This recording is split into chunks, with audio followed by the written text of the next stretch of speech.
All right, welcome back to the One Bar and Lupagus show. I'm One Bar with Lupagus, and we're going to talk some more Senior Bowl. And why the hell wouldn't we? This is the order of cheese curds you get before you get your burger at the restaurant. This is the appetizer, the delicious appetizer before the draft. This is all we're going to get. We got a feast, and we are going to talk about the offensive players today. And from what I can hear, there's been some great players down in Mobile, and they are all kind of going balls out this year. More than normal. You should be ordering a side salad, not cheese curds. Hey, I've lost 6 pounds so far. Did you take a dump this morning or what? I actually took about 7 today. I don't know what's going on with me. That's not normal. Yes, we are talking offensive side of the ball, Senior Bowl. Let's get into this, but we need to talk sauce. We need to talk sauce first. What is your favorite kind of sauce? We've already been over this. Syrup. No, I was thinking like a spaghetti flavor. You're talking, you want a white sauce? You want a little red sauce? What do you like? You know, I'm really not picky when it comes to pasta. I could pretty much, you could put any sauce on there. You put ketchup on there, I'm going to eat it. No ketchup. Hashtag sauce in the comments for a chance to win that beautiful signed print of Jimmy Klein saucer when we get to 2,500 subscribers. We've seen a lot of sauces, hashtags. So you guys got to keep up. So let's... I once sauce you naked. Yeah. I think you've sauced that quite a few times. I once sauce you tuck. All right, let's get into this Senior Bowl. I'm so excited. I'm so excited for this Senior Bowl. And you went yesterday first on the defensive side of the ball. So you know what? I'm gonna go first on the offensive side of the ball. Do it. And I'm gonna start off with a guard. And spoiler alert, we're on the offensive side of the ball. I have 2 guards. Yeah. And you know what? If it was up to me, all we'd be talking about is guards here. But I'm starting off with Mr. Jack Anderson. Jack Anderson, guard, Texas Tech, 6'5", 325 pounds. 38 games started at Texas Tech. Strong, athletic. The thing with Jack Anderson, it seems like he is just expectations have to be set right for this guy. Depth guy, possibly the chance at some point to start. He's not going to be this day one starter. When you look as far as his projections, it's anywhere from round 3 to round 6 to round 7. He's all over the place. This is very important week for Jack Anderson. Jack Anderson was one of the more highly recruited offensive linemen of his year, and he moves well. He's powerful. He's got the tools. There's just nothing overly sexy about this guy. Well, his name is Jack Anderson, which is at least a 2-round drop in my book. No, and you know what the best part is? And if you're watching this, take the time to do this. Google Jack Anderson and look at the images. Look at the images of Jack Anderson. He looks exactly like Pat Elflein. Great. He looks exactly like him, but he plays better. Where's he from? Jack Anderson is a guard that I'll be watching. And again, more for depth with the possibility of starting. The Vikings have absolutely sucked balls at trying to find a guard in the mid rounds. And this is what Jack Anderson will be. And this could be the one that turns it all around. Where'd you say he's from? Texas Tech. Yeah. So, I mean, good competition on there, Big 12. So, I mean, he's going against some good players. Yeah, I know. I'm not gonna lie. I have picked Jack Anderson in plenty of mock drafts over the years. So, not the years, the months, the weeks, the days, whatever it's been. Yeah, I mean, the Vikings have to flesh out their depth chart at the guard position. They got, I don't even know what they got. We got Nothing. Ezra Cleveland, Kyle Hinton. Brett Jones is a free agent. I'm assuming Bush Jones will come back. Drew Samia. I mean, you got to get some talent in here. You got to have some competition. It has to be an open competition from day one. I don't care if Jack Anderson is rated as a 6th-round guy, whatever. He should have just as much chance as anybody to earn a spot. It's got to be open competition, and if he earns it, great. But if he ends up being a backup, that's fine too. We're going to need some guys who actually play guard, who can, make this position. It's just so bad. It is clearly the Vikings' #1 need, and they should be drafting about 4 guards this year. Well, they're gonna. We know damn well they're gonna have a handful of mid to late round picks, and hopefully multiple picks are spent at guard. And hopefully Jack Anderson, the man who looks like Pat Elflein, I'm telling you, Google this. It's hilarious how close this is. All right. Well, I'm going to move on from guard to a little sexier position. I'm going to go with a guy. I'm going to go ahead and call him Nico Suave. Nico Collins from Michigan. what he gives us. Okay, the Vikings, yeah, they got two. Us, is he already a Viking? Well, what he would give us. We got Adam Thielen, we got Justin Jefferson, but behind that, nothing but question marks. BC Johnson taking a step back in year 2. Chad Beebe is Chad Beebe. He's a slot guy. You know, he'll maybe get 40 catches a year at best. He's got a role. I think Chad Beebe's earned his role. But what we don't have right now is a big guy who can go up, catch the ball in the red zone, high point it. If you're looking for a first down, you just toss it up there, let this guy go up and catch it. Nico Collins can be that guy. Big target, 6'4", 215 pounds, 13 career touchdowns at Michigan. The biggest issue with this guy is he opted out, so he did not play last season. A little bit of rusty, but he's already looking good, making plays at the Senior Bowl. He has been impressing. So Nico Collins, you're looking at the 3rd, 4th roundish area. Definitely a guy. If I'm the Vikings, I'm taking a hard look at, because I just want to add some size and some talent to this receiving core.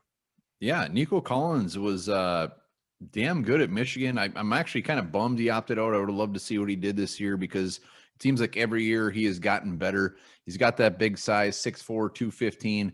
I mean, in 2019, he averaged 20 yards a catch, and he knows how to use his size. That's the best part about it. And when you look at anything as far as the reports about the Senior Bowl, is he's kind of making those cornerbacks, the guys in the secondary, look not great. So Nico Collins would be welcomed with open arms. He's one of those guys that could go. He's one of those weird receivers that if he's still on the board in round 5, I'd be like, all right. But if he goes in round 3, I'd be like, all right. It's not that surprising. Would you call him the next Kelvin Harmon? I'd call him the next Tyler Johnson. That's a little more recent, isn't it? All right. Who you got next? I'm so excited. I hope it's another guard with a boring name. All right. Well, I better cheat. I do have another guard. I'm going to go with wide receiver. We're going to go back-to-back receivers. Amari Rogers, Clemson. The guy is absolutely just ripping shit up at the Senior Bowl. He is making defensive backs look silly. He's 5'9", 211 pounds. He should run anywhere around a 4.4. So he's got some speed, and he had a big season at Clemson, 77 receptions, over 1,000 yards, 7 touchdowns. And the thing about him is just yak. He gets the ball in his hands. He is getting yak, and he is good at it. You throw this guy in the slot, Thielen on the outside, Jefferson on the outside, it is going to be trouble. And a little sprinkle on top is he could be a return man as well. The only thing with Rodgers is people might just fall in love with this guy, and he might get overdrafted. He might go a little earlier than he should. So we'll see where he goes. I mean, again, he's a guy 3rd, 4th round, but Amari Rogers is a name to watch. Does he have return experience? He said he could be. Yeah, he was a punt returner, I believe, in 2019. Yeah, no, I like what I'm hearing. The speed, returnability, and playing at Clemson. How do you not love that with high end competition there? So playing with Trevor Lawrence, you got NFL ready quarterbacks. You're already used to it. I mean, just playing with some elite talent. It would be interesting to see. I mean, can he beat out Chad Beebe as that 3rd guy, as a slot option? Yes, it would be nice to have somebody with top end speed that can take the top off and just make defenders worry about him when he's on the field. So, which I think would open up things more for Thielen and Jefferson. Just one of those gadgety guys that you could have fun with. And if you look at some of the clips from the Senior Bowl, the cornerbacks should be ashamed of themselves. Jesus. All right, we're gonna move on to a position. We had the mailbag last week, and there was a reason I didn't quite answer my question, because I was waiting to find that quarterback that I loved, who can scramble, who can run, who can be in the mold of what we're seeing in the Pat Mahomes, Lamar Jackson, Josh Allen types. And I found him. He's at the Senior Bowl. It's Jamie Newman, quarterback. Oh, he's representing Wake Forest. He actually transferred to Georgia, but he sat out. He opted out. I love this guy. He can make plays with his legs. He can run. He can not just find time in the pocket. He can actually pick up yards on the ground. Throws a very beautiful ball. If you watch film on this guy, he's got a very, very pretty pass. 60.5 completion percentage.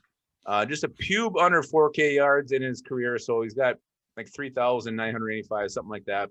35 touchdowns. Obviously, there's concerns. Is he rusty? He didn't play last year. How quick can he pick up the offense, whatever the run at the Senior Bowl? So those are some huge concerns, and I get it.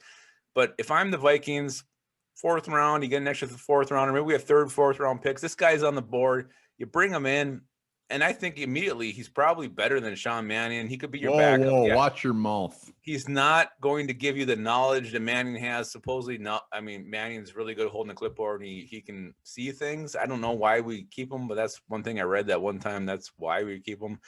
But he actually gives you that upside. Like, he can come in during a game. He changes the dynamic. I mean, he can, like, run. You go from Kirk Cousins to this guy. Defense has to also start adjusting. With Mannion, gives you nothing, gives you no hope. Jamie Newman gives you hope, and maybe he's a guy you can develop and insert as your starter down the road. Wow. I really hope maybe Al Newman is his 9th cousin, but I hope there's some sort of relation there. Yeah, I mean, the guy is getting a lot of love at Senior Bowl. There's no doubt about that. They're saying he's the best quarterback there. I mean, Mac Wilson's there. So it's good. I mean, he's athletic. He can make some plays. He's would go in the perfect scenario to the Vikings where he just sits his ass on the bench. There's just no way a guy that can go out there and just start day one. So the Vikings would be a good scenario. Have him hang out on the bench for a year or two, see what happens. But yeah, I'm a Newman fan. I can't disagree with that. And we can all say, when he throws an interception, we can don't say, do it. Newman. I knew you were gonna do that. Why wouldn't I do it? All right, Newman. And you didn't do it right. You did it very badly. It's been a long time since I've seen Seinfeld. Yeah, it's hello, Newman. You want to try it again? Nailed it. Good job. Good job, Omar. Thank you. All right, my next one, guard. And guard tackle. Not breaking news here. Everybody's gonna watch him at the Senior Bowl. Alex Leatherwood, Alabama. Big boy, bullies opposing defensive linemen. They say that he can play both guard and tackle, but let's be real. He's going to be a guard in the NFL. Those fast-ass defenders on the outside, those edge rushers, I don't think he's going to be able to keep up with them. And if the Vikings were to get a hold of him, they could throw his ass at guard. The reason Alex Leatherwood is even on my list is the fact that the Vikings could trade down. They're not going to take him at 14. If they were to trade back into the early 20s, mid-20s, Alex Leatherwood would probably be a guy that they might look at. But I think you put him at guard. If he evolves to a tackle, great. But guard would be a day one starter for me for the Vikings. Yeah, I think even if you move back even further, I think I could see him fringe 1st round, early 2nd round. Did you know, I'm going to drop the fact before I actually drop the fact here, that I was actually called Leatherwood in college? No, I actually didn't know that. And I don't think that's accurate.